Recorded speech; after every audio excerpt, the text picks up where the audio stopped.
အခုလိုမျိုး television တွေကိုဘယ်လိုရာသီတွေမှာဝယ်များသလဲဆိုရင်ကျွန်တော်မိုးရာသီကအဝယ်အများဆုံးပဲဗျမိုးရာသီကြလို့ရှိရင်မိသားစုတော်တော်များအပြင်တိတ်မထွက်ပဲနဲ့အိမ်ထဲမှာ TV ကြည့်ရလူများတယ်ပေါ့ဗျာဆိုတော့အခုလိုမိုးရာသီနဲ့အတူတူ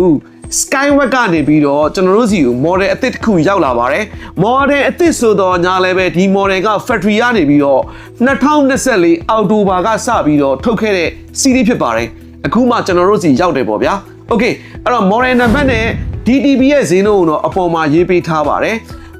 ဒီ Skyward ရဲ့ယခု model ကကျွန်တော်တို့ရိုးရိုး LED မဟုတ်တော့ဘူးလက်မကလည်း55လက်မဖြစ်မယ်ကျွန်တော်ရိုး LED မဟုတ်တော့ဘူးလို့ပြောချင်တာဟာ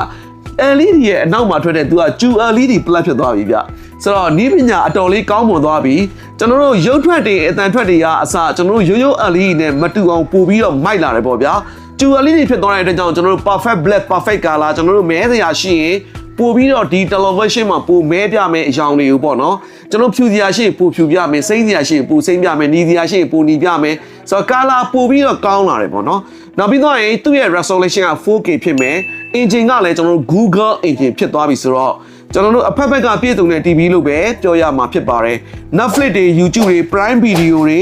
ဒါတွေလည်း official သုံးလို့ရတဲ့အပြင်ကိုအတန်ထွက်ဆိုလို့ရှိရင် Dolby Atmos ဖြစ်တယ်ကျွန်တော်ရုပ်ထွက်ဆိုရင်လည်းရုပ်ရှင်ပိတ်ကားကြည့်ရသလို Dolby Vision ဖြစ်ပါတယ် Okay ပြီးတော့ဒီကောင် 5 my remote နဲ့ remote ကိုပြန်ရှာတဲ့ remote ရှာတဲ့စနစ်တောင်ပါတယ်လို့ဒီမှာရေးပေးထားပါတယ်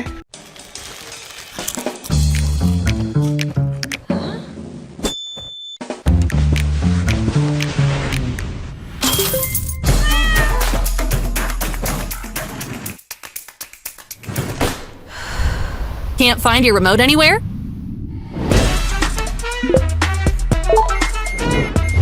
Oh, there it is!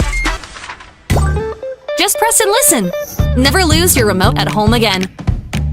ကျွန်တော်တို့ quality ကလည်း QLED ဖြစ်သွားမယ်ဆိုတော့တော်တော်လေးကောင်းတယ် Okay အဲ့တော့ဈေးနှုန်းနဲ့ model ကိုတော့ကျွန်တော်ဒီအပေါ်မှာရေးပြပေးထားပါတယ်ကျွန်တော်တို့ဈေးနှုန်းလေးတွေစုံစမ်းပေးပြန်တက်တာတော့ကျွန်တော်စီအားပေးလို့ရပါတယ်ပစ္စည်းကလည်းကုမ္ပဏီပစ္စည်းဖြစ်တဲ့အတွက်ကြောင့် Randy ကလည်း3နှစ်ပါဝင်ပါသေးတယ် Okay DTB ရဲ့ကျွန်တော်တို့အတန်ထွက်တဲ့ရုပ်ထွက်လေးကိုကျွန်တော်အနောက်မှာဆက်ပြပေးပါမယ်ခင်ဗျာ